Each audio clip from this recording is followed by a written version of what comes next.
Yeah, I like it. I have seen some Visage players still be out the Bristleback. Like, it's not a guarantee, because if you are able to dumpster him in the lane, you know, get all those nukes out, uh, then sure, like there's a potential, right? But both your supports on Mind Games are very passive. Yeah. Like, they're very healing focused, healing centric. You're gonna hit this timing as your team where your Visage has got a Wraith Pact and your Chen has a mech and stuff, and you're able to just stand behind your Luna who has a BKB or something, or a Manta Dragonlance. I don't know what she wants to buy, and just hit the towers.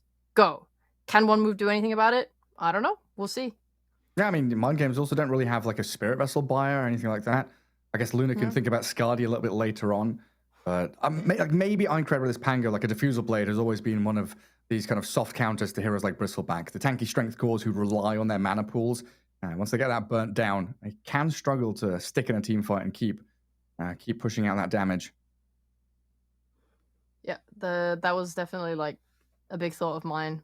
The only problem is usually when you're in a fight, you get a lot of stick charges. He'll have a 1 for sure. So even if you manage to burn his mana, you usually just aren't suffering too hard. Yeah. Between, like, if you still go that soul ring, if you have a wand, it should be enough to sustain. But still, it's something to think about. The two supports are lacking severely in damage to kill Bristleback, and if Bristle has a really good start in lane and they aren't able to pressure him really hard, then he's gonna have a Vanguard. Like, this Visage will be doing no damage to him as well, and your Luna does, like, ideally she can probably like poke and get involved in like mid pushes if she wants, but she wants to farm the triangle. She wants to hit her timing, which is the whole draft idea behind this Mind Games. Yeah, I mean, Yeah. we've had like the full protect ones in the past, right? And now we've moved on here where Mind Games have the one protect one in every one of their lanes. Everyone just trying to buff up and protect the cause. Yeah. I don't really have that kill threat. Whereas, you know, one move they've got this Viper. They're going to be super nasty with Marcy, Hoodwink, Sand King. They've got loads of stuns and ways to actually gap close and maybe even kill off these supports in the early laning stage. I really appreciate you taking the load of the analyzing at the start of each game so I can do my predictions. I've forgotten. Well, I've not forgotten. I've just not been bothered the past couple of times because I know I'm just gonna be wrong. Yeah, but even if you get one right, you know, it's not bad. I got like 3 wrong in the last game, I think. Okay. I'm just waiting for the tree one to come around again so I can guess. I can guess like 500. That time when we were guessing, I don't know, just ridiculous amounts of trees get destroyed in this game somehow. Yeah. The out game was great because they were like, who has the most net worth? Oh, 10 really? minutes or 15 minutes, and I was like, oh well, that's nice. That's an easy one. Easy peasy. Oh, a little steal there from the Marcy. Comes in behind. Does get the 2 for 2. And Dino and Slayer are like, hang on a second, someone's stolen our bounty rune. Oh my god, they're going for brutal murder up top. They've kept both supports up here. Like, I don't know if Abaddon can mitigate that amount of pressure. Yeah, Luna's gonna have some struggles there. I think they were expecting the Chen up here. They've blocked the He camp. shielded himself. Marcy disposes him. Slayer, you're already shielded. Does have another one in a second. I think he just knows he's dead. Yeah, gets bushwhacked up and first blooded by Afterlife. With the poison, please. That's great. Nice first blood attempt. These two supports are going to be so scary all game. Yeah, no matter where they are on the map, they're offering so much disable and damage. They will come down bottom of the Hoodwink, though. Make sure that small camp is all controlled up. Chen opting not to block it. Leave it open so he can steal some creeps. It's a shame he ain't done it, but I really like seeing Chen's who put a ward in like the main body of the jungle so they can see the medium camp from the low ground and they don't have to walk all the way up to take creeps, especially if the camps are getting blocked by a lot. I think I saw it at Arlington or Genting or something where a team was doing that. Yeah, just like, a little bit deeper in that jungle. No, not going to happen. In that mid lane, we've got Pango against Sand King. So we will see this Caustic Sandstorm build. Pango's going to do okay for himself. Get quickly into that bottle so he can sustain. But it's not going to be a comfortable ride for Aincrad at all. I don't know, do you buy a sentry in this lane to try and see the sanking, or do you just wait for the wave to come to your tower? Because he's just going to keep pushing it into you, right? If you have kill threat, you should always invest in the sentry. Like if you're playing Lina, for example, it's like the only way that sanking wins versus a Lina is if the Lina is lazy and doesn't buy a sentry. But for Pango, I don't know. I don't think he's going to be able to contest him anyway. Because even if the sandstorm's up, he can't really trade into it, and he's gonna use his shield crash to secure losses for himself anyway. And because that's AOE, he doesn't need a sentry to hit it. So I don't think he needs to care too much. I think he just needs to make sure he's just like pushing the wave out as fast as he can. Yeah. This matchup's honestly really funny without small camps. Yeah. Just shove wave and then you fall back and you're like, block the wave then, I guess. Yeah, exactly. Look, Melojule's doing it right now. Yeah, both of them trying to block that wave. Yeah. No small camps, rest in peace. What's happening up top? I saw Lina was struggling early days with last hits, but now has recovered. I guess the waves were being stacked up, pulled across the large camp.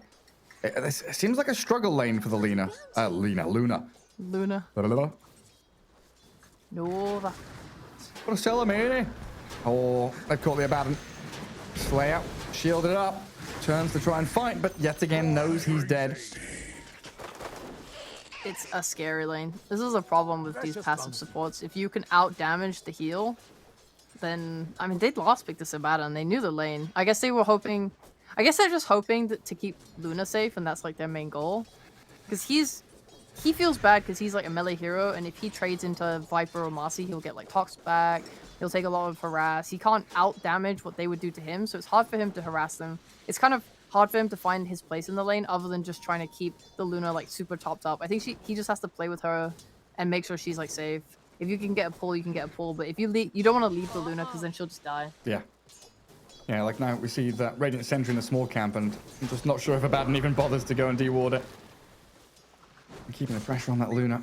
Super low range carry hero against this Viper, who's got Null Tally, Enchanted Mango, and even dropping his items to get that full mana regeneration back. Just keep feeding your Luna tangos. And this is the problem with Abaddon. He can't trade because he can't heal himself, like with the Mistcoil. Oh, they're just going him again. Poor boy. Yeah, he's trying to wait it out to shield off all the poison attacks, but they just keep on coming. And this sidekick from Marcy he won't be fine. gives them so much damage, like the 1-1-1 build. Yeah, jeez Christ, I actually didn't expect that damage. Yeah, the double punches, they arrive onto the Abaddon, and what is he? He's 0-3 now. Every single death in this game is that Abaddon. He just can't walk up. All he can do is just sit behind Luna and miscall her.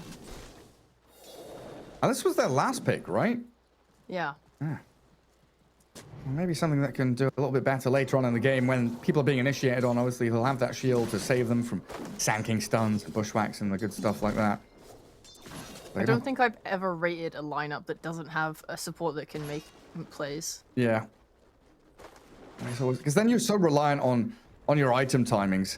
And this really is one of those lineups where they need farm. They need to come out this laning stage with a strong Visage and Pango to go team fight while the Luna racks up all that net worth. And it feels like Move can just keep on fighting, right? This is why they pick the Bristleback, why they have a Sand Mid. They've got these tanky strength cores that rely on skill set. They don't necessarily need items. It's nice to have them, don't get me wrong, but they can keep fighting, keep going. Yeah, it's not even just about the fighting. Like, it is just like a great quarter core matchup with this Bristleback. Like, it's very difficult for this Visage to kind of have game impact. Playing into a Sand King Bristleback, like, that's so hard. And if Luna's relying on him to do anything, then it's honestly not going to come from him. I think there's a lot of weight on this Pango's back. But like we've seen in the past, when there's a Pango mid, you need something like a Snapfire with it at least, just to be able to follow up with damage. Because anytime, I think it was Na'Vi that played it right, anytime Na'Vi took a fight with the Pango with no kisses or whatever, it just didn't do anything. Well, he's attempting the solo kill mid. He's going for the D-Ward battle, loses out on it, and rolls in towards the Sand King. The double damage rune paying off here. Einkrad gets the takedown. Sayush, can he come in with a dispose? Nothing to rebound off. Einkrad, another swash in 2 seconds. Doesn't have mana for swash and TP yet, so with a bushwhack dispose, they've got the catch on him. Fairy Fire up, shield crash, swash down to low ground, but not enough. The strength of those two reactive supports really paying off there. Good solo kill, at least. And You know what? The DD obviously let all that happen, but he did have that sentry like you asked for. I didn't think it was necessary, but he felt that he could kill with his ult, so he had the sentry ready to go for when he got his ult. Middle tower is under attack. Well, it's definitely an interesting point you bring up, right? The Pango is going to be doing damage through swash, through right click. So when he does roll up, he loses all of his damage and just becomes a control bot, basically rolling in to try and crash people around. Then you're relying on Visage and Luna to do all of your damage in the team fights. Yeah. And the worst part about both those heroes is that none of them buy like a blink. So if you are a Pango, generally you want to roll into some backline, you want to get a blink maybe sometimes to catch the right heroes, and no one can follow up on that. Yeah, and now Melojul, misses out. Doesn't have Phantom close enough by. If they had a bushwhack into the epicenter there, maybe they can bring down the Pango. But ulti wasted. No, on cooldown for 2 minutes now for that Sand King. That's alright, he's not really caring about it anyway, he just wants to farm his blink.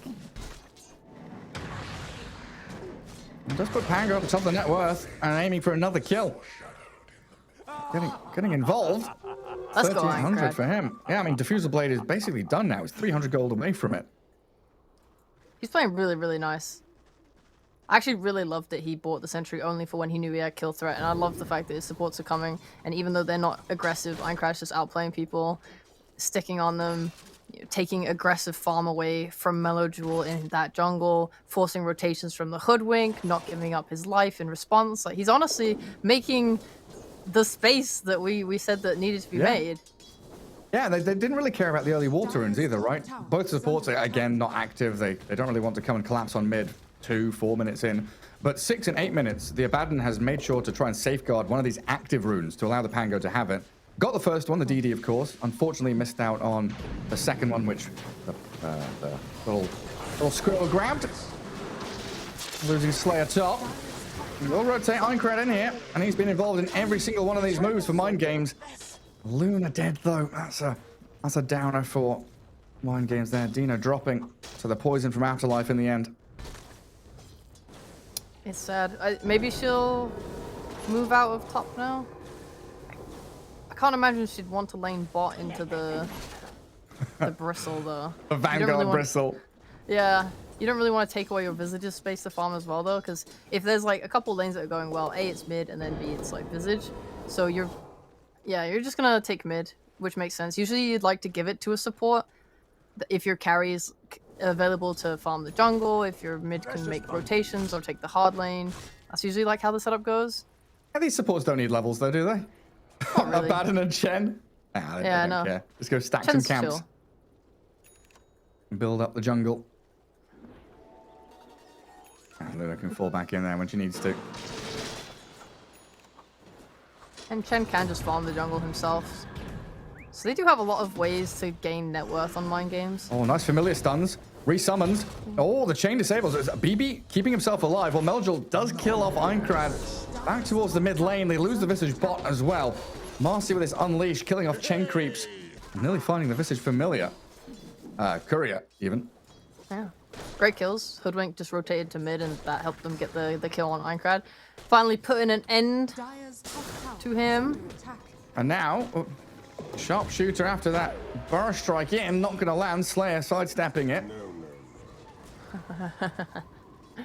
Another good attempt. One man's though. had enough of dying. Yeah. Like, please just give me level 6.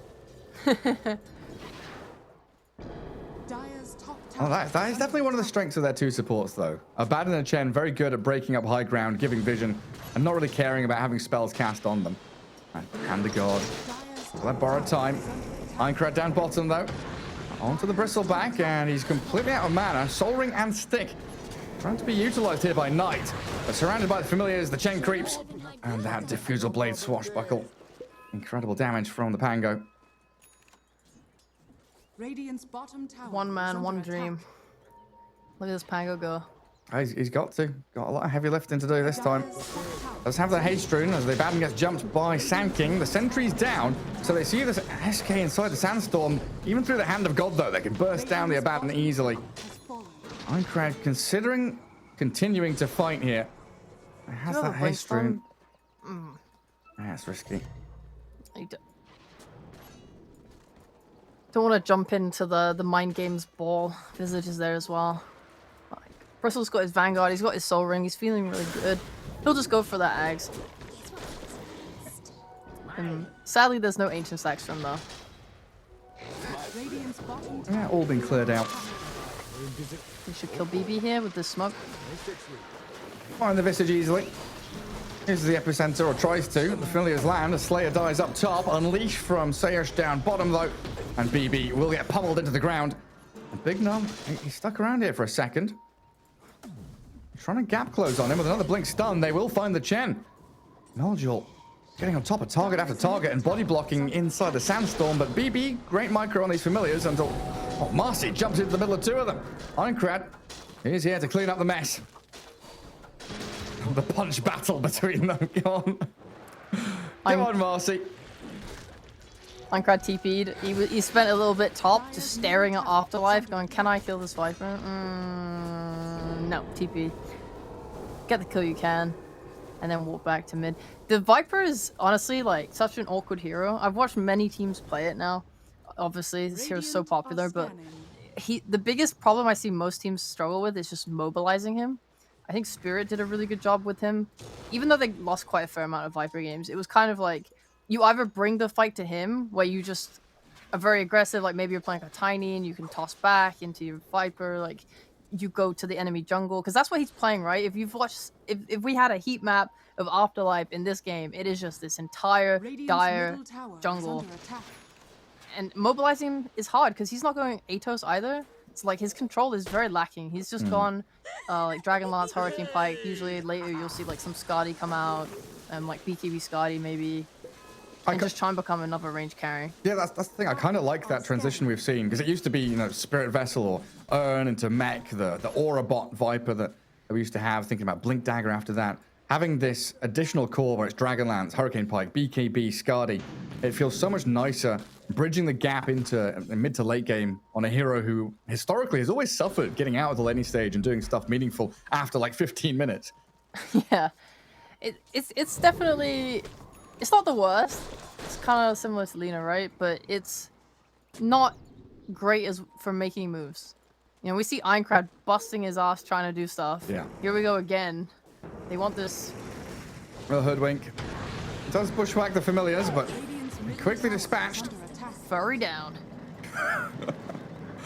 And Luna getting a little bit involved as well. Yeah, the Mom Dragon Lance letting her speed down to bottom lane, clear out that wave, take control of the southern jungle. Always gonna be wary though of like Bristleback lineups and Roshan though. It doesn't feel like they've got a great Roche lineup, but when you've just got Viscous Nasal Goo, you get into the pit, do that minus armor job. Dude, I called it Vicious Nasal Goo for like four years. I think everyone did. Yeah, I did. Lacoste did. Yeah, we've had this discussion a few times. You know, you glance value, you look at it, you're like, yeah, vicious. He's a vicious beast. Vicious Nasal Goo.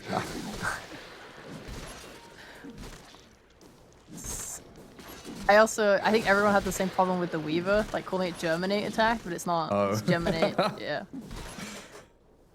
Anyway, to underail, yeah, there's Viper. He's just tanking top. It is great, right? The side effect of all of this is that most of Mind Game's cores were forced into the bot side of the map to try and farm, and we do see like a little bit of a net worth.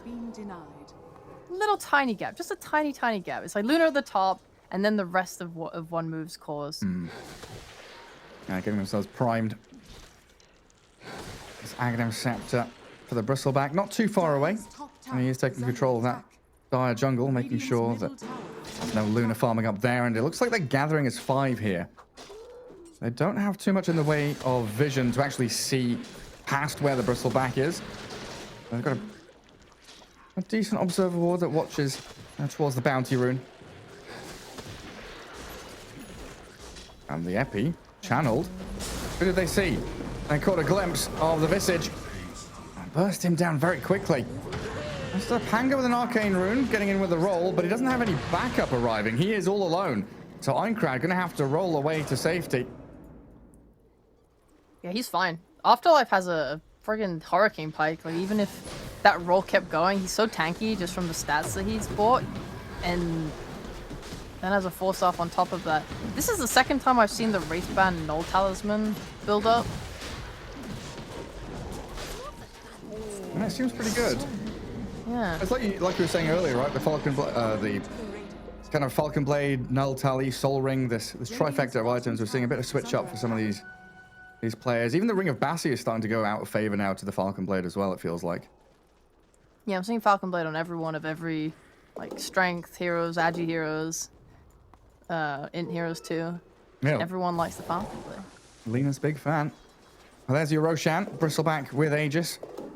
And he's closing in on that Aghanim Scepter, so it really is one move. Time to shine right now. In Mind Games, still need BKB on this Luna. Aincrad, what is he going here? Is Mage Slayer, it looks like? I don't know what a Mage Slayer is built of, but I will go with that. Cloak, Quarterstaff. He's got a Cloak, he's got Quarterstaff queued. That sounds right. So he needs Sage's Mask and Robe of the Magi to finish it off. Oh, you're so smart. So smart, Gary. Thank you. He knows. But why? Spell damage, I guess Bristleback, Viper, Sankey, they're all spell damage, It's right? a lot of spell damage, yeah. It's like all spell damage, pretty much. Oh, it's definitely a good item. They're on just a countdown type deal, I believe. They understand that this Bristleback is going to be really, really giga strong when he gets Ags, and it's like, okay, well, what items can we finish to allow us to fight when he hits that timing? Because you have to match the timing. You can't just get run over and just say, okay, well, we're going to lose all our outer towers and just give up and stay inside the base and hope that we can make a comeback fight. Because your lineup's not built for that. So what can we buy? We can get our BKB on Luna. We can get a Mage Slayer and just allow us to find ways to take this fight. Can we get a Wraith Pack? Yeah, we got that. And they'll build the Assault Cuirass to give them just a little bit more durability versus these Quills. Chen's going pipe. Yeah, exactly. Just bulk up as much damage reduction as you can get. I think that's honestly a really good approach to it. Next, they've got tons of sustain, loads of ways to keep this Luna alive. If it does become that hardcore 4 Protect 1, Luna is the be-all and end-all in this game in terms of carry heroes. Just get Dino as much farm as you possibly can. And that'll be BKB ready for her, so they are ready to kind of TP to outpost, defend their top jungle if they want to. And Big Num with BB already kind of prepping, poking to see who's up here. I'm super glad to see that in terms of aura delegation, you have the Visage getting the AC and not the pipe. Because it means that if they want to turn him into a second core later, like with Ags, they can. Yeah, much easier to do so. But here we go. Ags Bristle, front line. Chen army getting cleared through by the Sanking and the Hoodwink. They are charging forward to try and crash into this SK. Aincrad lands that Rolling Thunder, but the Bristleback is pummeling into BB. Being held back a little bit by the loosened beams, and Aincrad has actually kept the backline away. But Mind Games might be losing their Pango now. Shield crash thanks to the shield coming out of the baton to get them out of the bushwhack. And Mind Games, they lose their tower, but they don't lose too much else in the meantime. It's a good little back and forth. Didn't even have to expend the mech. Did you see the Sanking? It was the funniest thing ever. What happened? He walked to the high ground, you know, next to the stairs in mid river, like to the left. He was standing there at the edge of the river, like trying to get knocked down to low ground by Pango Roll. But someone forced him down on his team. And then Marcy, I think, tried to dispose him, and it ended up disposing him back onto the high ground. It's so silly. So it's here. So he tumbles toys, goes to the cliff edge. Yeah. Oh, that's where he wants to be pushed down. Doesn't get knocked down. Force staff just. Oh right, yeah. And then the rebound and the burrow strike. Just get me out of here. This is funny. It's just a little funny thing. Bright and breezy. I'm glad they called that on cam. Yeah, that's good. Okay, so this fight was pretty promising. Seeing as they didn't even have to use the channel, it means that they had like extra oomph in the tank still if the fight did extend. They didn't really threaten the Bristle though, which is kind of the biggest issue. I'm struggling to find where their damage comes from. I think Luna itemizing for a Chrysalis right now is a good idea, and I'd like to see Aincrad also go for damage, but it looks like he wants more control. Oh, Big Num uses his mech now and has the Hand of God still. As Aincrad wanted that Afterlife Viper, but the Eclipse clearing through the Hoodwink. A BKB out of this Luna, aiming for the bristleback now. He's got Aegis still for 20 seconds. Even if you kill him once, he's going to have to retreat away from this outpost nonetheless. And Knight just keeps on fighting. His first life not even expended. The sidekick with a lifesteal battering into BB. Luna facing off against Seosh, but Melojul's in. The burrow in the epicenter going to clear through this Luna quickly as Knight, his Aegis, 10 seconds remain. And he's still just battering and bashing his way through BB's Visage. Stack up the nasal goo. Aegis reclaimed. Soul Assumption there, but he turns his back right on time. As Aincrad on a killing spree does take down Afterlife, but trades his life in the exchange. Knight finally kills the Visage in the end. And Melojul on a sliver of HP, eyeing up Slayer now. As the Hoodwink has respawned, comes in with a bushwhack and finds the TP cancel to catch Slayer. Watching that Bristle fight with the skin of his teeth, like 1 health, he just kept living. He just kept living, and his Aegis got reclaimed right in the face of Visage. Visage even resummoned birds to try and kill him, trying to nuke him down. Doesn't manage to get that kill. He is so hard to kill. He's so tanky. Big run! Oh! No! 2 hits with an ED rune. Dire's bottom tower is under Bristle's a menace, and that sidekick is ridiculous. The lifesteal in that last fight, like you pointed it out, it was just nutty. Down you go, Bristleback. Get out of here. Here's a big chunky boy. Oh, I hate the British. Sink the island. Get rid of them. Oh, Jesus Christ, that was quite painful. This poor Luna, like honestly, they had a nice turn onto Bristle for a short moment, but then the BKBs expired. Yeah. And it just became pretty impossible to fight. And Luna's stuck inside Nether Toxin, not glaiving, not doing anything with her 2 passives. I think, yeah, if they are able to maybe focus a little bit better with Aincrad's roll, maybe it goes a different way, because he rolled up and went for the Viper, but Viper has a Hurricane Pike, so he simply just went over the cliff and dodged it out, and then Aincrad turns around, rolls, hits the Bristleback, but you don't have like a lot of lockdowns, so he has a BKB now, which is Dire's top tower is under a attack. really sad horror story for mind games. Yeah. Dire's structures And are he's going to be fortified. really just untouchable on his Bristleback. Radiant structures They're up on that are top tier 2 now. It's nice to see Mind Games taking a spot on the map for themselves, but they are all grouped as 5, watching the Luna farm some neutral camps. Dire's top tower is Holding hands with that. Getting a D-ward though in the Lost, process. They want to contest. Radiant's Yeah, they're TPing bottom. They want to fight this. attack. Knight. Need your Bristle. TP CD for him. 20 seconds. Dire's top tower So they can't is actually under do it. attack. So in the end, we have a couple of TPs bottom for no real defense of the tier 2. That'll lead to the outpost being grabbed by Mind Games. Sadly, I don't think there's much mind games can do to take advantage of those TPs. Radiant are scanning. And Aincrad What? grabs his blink now. Does that change things drastically for you? not since they nerfed the ability for Pango to chain stun, like with Yules and stuff. I think if it was old Pango roll and you could buy a Yules and a Shard and a Blink and get on top of Bristle and stun him for like 8 seconds, I actually would fully believe in that. But it's a little bit weaker now. And he probably can get his BKB off. Slayer. Right place, right time. Wrong place, right time. He broke the smoke, he scouted, and borrowed time, and it's there keeping him alive.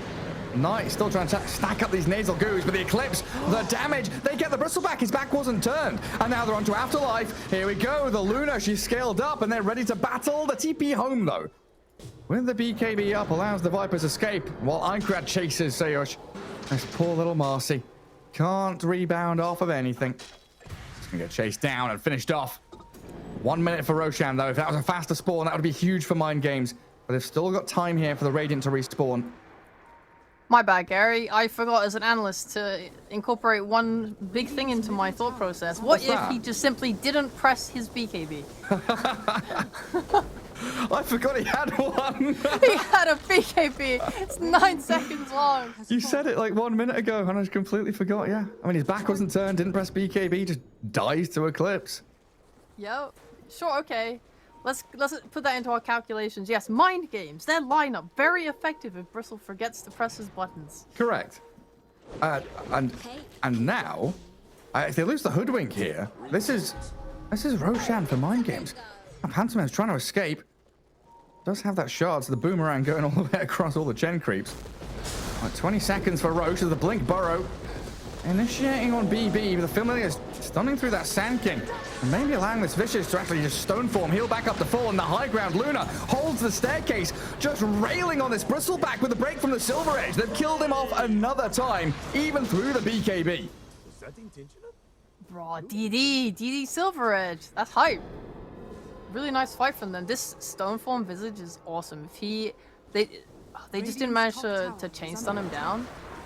Getting that off, it just delays so much time. It makes you waste your spells on Sand King. I think this is like the problem we've highlighted with Sand King a couple times now, is that you don't have that massive amount of damage. It just becomes a little bit hard for you to fight when you kind of blow everything on your initiation. No Bristol for 30 means the tail end of that DD rune allows Mind Games into Roshan. And this game is completely turned on its head. And what did we have? Like a 4-5k net worth lead?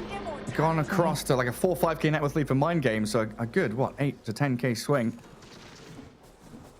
How much are you kicking yourself now for that fight mid? Yeah. They've done a fantastic job of farming this Luna up. Like this, I think the one move lineup was definitely in a dominant position, but from a few mistakes in Luna just farming away the entire time, the entire game. They've invested their gold into their carry, and she is carrying. She's gonna... Oh, she's actually not gonna try and go for Skadi at all. Build. She wants a Satanic into a Butterfly. Oh, so like disassemble the mom, fill your 2 remaining item slots. Seems good. Yeah, even go high ground here, it looks like. They've got the Ancient Granite Golem. Chen has access to these Ancient Creeps. Incredibly tanky Luna with 2,000 health. And they've got all these auras stacked up, so it looks like 30 odd minutes in, they're hitting their timing, win a couple of team fights. Really getting ready to pressure one move. I think they're a little scared of throwing, because they do have a nice lineup here where you have your Abaddon who's going to sit behind Luna and purge anything. You have 2 burst heals from Chen. They could just try and siege, but I think they're just worried about... They're going to catch the Marcy bottom. Quickly remove her. 30 seconds with no buyback, so they're going to go straight to high ground again, it looks like. Easy way for the Luna just to go up the ramp. And Bristleback frontlining. Melojul even coming in here with a Sandstorm, the Nether Toxin to try and zone them away. Look at this, they're healing and shielding the Familiars to keep BB's birds alive. And this is his last round. He resummoned them before to not feed them away. Good move by Slayer. Good communication there from the squad, but hey, just look at these lanes. Like top and mid are pushing into the enemy base. They're going to take triangle, hold high ground there. There's nowhere to maneuver. There's no breathing room for move. Scary, scary. I think this Bristleback needs... He's going for AC, but if he can get AC Basher, then there's a chance. Between... Like, you have 1,000 stuns. And on top of that, plus an Abyssal Blade, maybe you can lock down this Luna. I think that's the beauty of her going for this Butterfly, is that there's no way Bristleback buys an MKB this game, or at least not for another 30 minutes.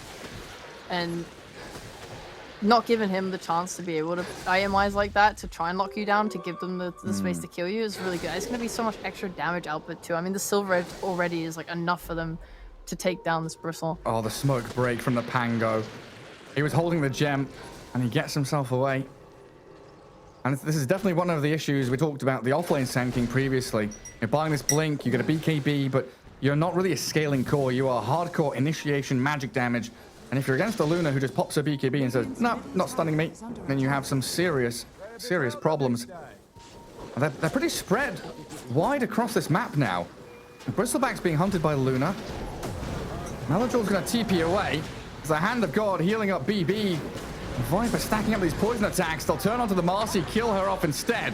And get the trade, though, move. And the BKB Sand King looking to try and turn and maybe fight into this Luna. She's holding Aegis still. An awkward one there. As everyone gets spread across this bottom jungle. But it looks like Move have managed to defend and rebuff the aggression from Mind Games for now, at the very least. Well, they're taking outposts, so maybe a buyback. A TP from Visage available if the fight breaks out. Gotta be scared. Maybe they want to make their move when the Aegis expires, if they can catch them off guard. But Mind Games, they're going to be aware of that. They're going to know this is expiring. Maybe one move, make a move now. their one move That one move. to me. It's a predictable one, so it can kind of backfire. It's like it's a good idea to do, but at the same time, yeah, predictable. Yeah. Radiant are Yeah, scanning. so Relax. just sit up on top of high ground, see your smoke coming. It's all over. We've seen what Luna can do when she stands on a staircase and just launches projectiles into people. Yeah. And We also currently, have another. Oh, no. I just move it playing under dire vision. It's going to expire in like 5 seconds, but they see everything. And they've spotted Melojul. He's hasted. Very speedy Sand King running away. But his Blink's on cooldown. Oh, Aincrad. He bounces off the side of the staircase. Hits the railing. Probably wasn't going to catch him, but probably for the best to bounce off the rail. I was going to say we have another case of a poor Marcy. 32 minutes in, struggling to hit that BKB.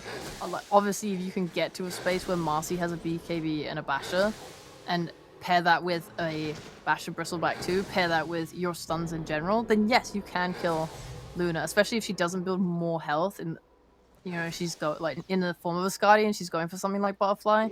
It is possible just to burst through it. Your main problem right now is between all this damage she's dealing, she also has finished the Satanic. So for now, I really don't think they have the damage to stand and fight and kill her. There has to be a lot of kiting. Hope. See if you can force that BKB, get yourself out, and then you can re-engage. Because with the nasal goo, like, you definitely can kite her. Especially if you can get Abaddon out of the way too. Yeah, kite the BKB. There's like a lot of things that one move have to like kite and wait out. Yeah. Bide their time for the right moment to strike. And it looks like one move have a very good idea of where they are heading. And maybe even the angle they want to try and smoke in towards them. And Dire are scanning their own ancients like, is anybody farming over there? Nope, they are grouped as 5 inside their own base. Making a break for it now. I wonder what the comms are in that kind of situation. 5 heroes move out of the base, and then they all turn at the same time to go up to the top triangle. Like the captain's like, no, we're not going blind into this bottom jungle. We're going here. It's safer. I think they were moving bot because they thought they weren't there, and then they realized that you see the wave top is like pushed near to the top staircase of the triangle. Usually if a team is holding that space, they will have pushed that wave out by now. And because they didn't, I think they just read, oh shit, they're in the bot jungle. Go top, go top, turn around. Like they weren't smoked during that move, so I don't think it was an aggressive move meant to make the play. They just wanted to get out onto the map and farm. Take control of some land.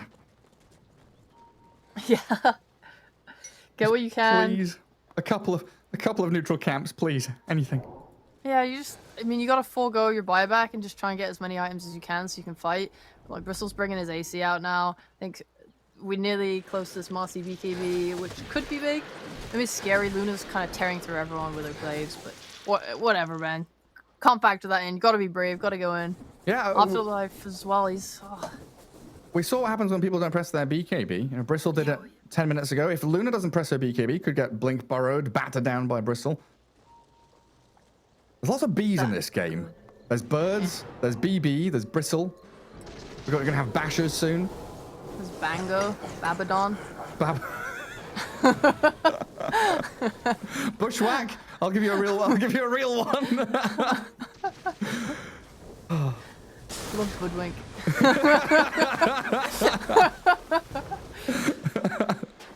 Go on, do Chen's creeps next. Bell Bear Basher. Yeah. Oh, I definitely think Budwink's my favorite. I have to run through all of these in my mind before I say them out loud. I'm like, Yes. does that sound sus? Make absolutely sure you're not being illegal.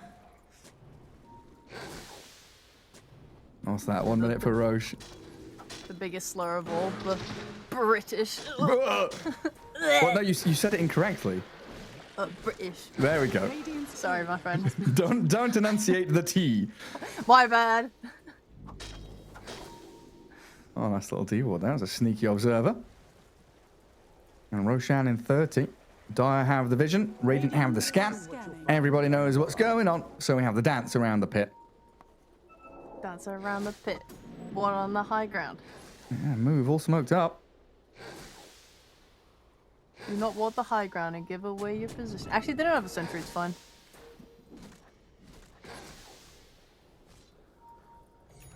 playing it safe.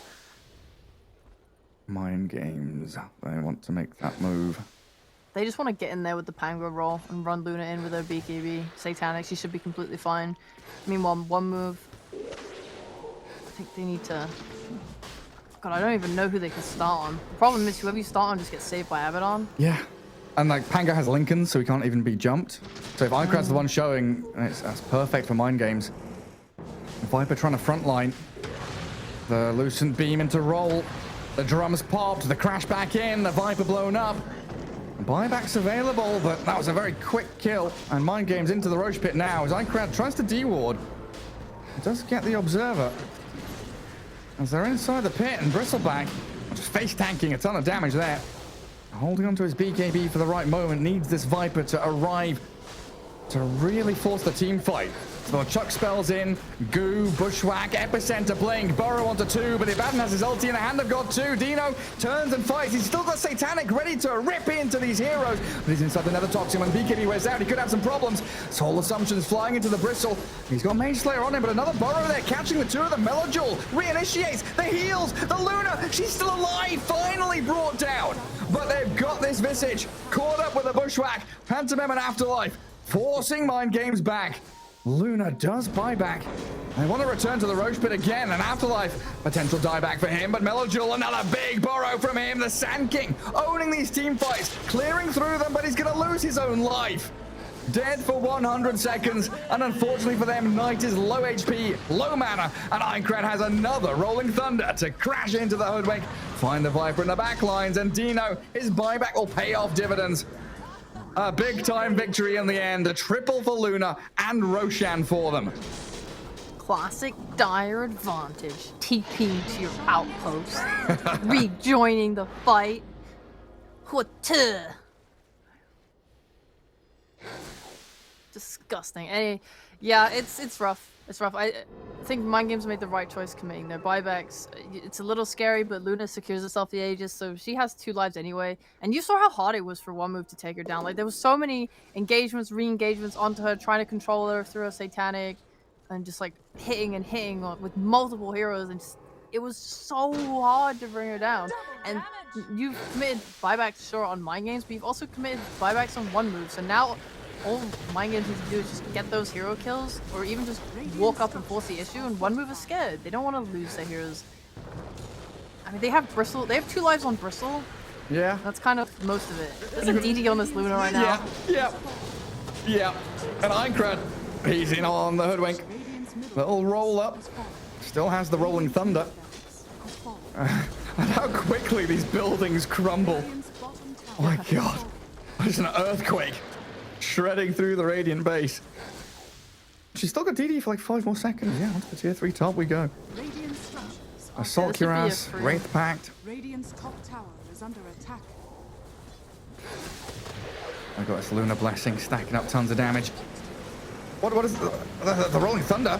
Aincrad, he's trying to aim the Hoodwink, but Melojoul and Knight, they're onto the Visage. The Hand of God, the heals. He's actually back to full HP. Wraith Pact not being focused either. And the Sand King, he's going to get caught out here by Aincrad. Another little swashbuckle in, but he doesn't finish the job. Focus down, Lincoln's popped, does get the kill in the end as he's shield crash, bought time for his team to take down the tier 3 tower and now break the Bristle. Luna opens up. Does have this problem though of Nether Toxin, Poison Attack stacking up on her, but Aegis, BKB, Satanic already still for this Luna to throw into the mix, and they turn on the Bristleback. Knight down, buyback required, but it might just be over anyway. They've got the Mega Creeps, and I don't see a way back in for move. It's not looking great. You haven't even burned through the Aegis yet. She's got like 4 lives, honestly. Abaddon gives her 2, Satanic gives 1, the Eclipse gonna burst through this Bristleback, and they've got the Abaddon to heal her up. The BKB coming in from Dino, focusing in towards this Bristleback who just fought back, and the tier 4s are open as they call GG. Game 1 to Mind Games. I mean, it's going to end 24-24, it looks like, unless the Viper, 1 more death. Okay, the kill advantage. +1 for Mind Games. I only got 1 of my predictions correct. Unlucky. So sad. What game from Mind Games, though? They successfully executed their 4P1 strat. I mean, it's been a long time since I've seen one like this successful actually, just especially into a bristleback who I thought like paired with these two aggro supports, you destroying your top lane with your Viper. In my mind, I'm like, yeah, of course they can execute this to a win, but it just seemed like they had such a rough time in that mid game. That one mistake not using BKB on that mid fight, It was rough. honestly, actually just turned the game around completely. It felt like we needed another 10, 15, maybe even 20 minutes for Luna to be at a point where she was ready to go. And then they win that team fight, then another team fight. And after those two, it was kind of smooth sailing. All they needed to do was make sure that they had vision, smoked towards Roche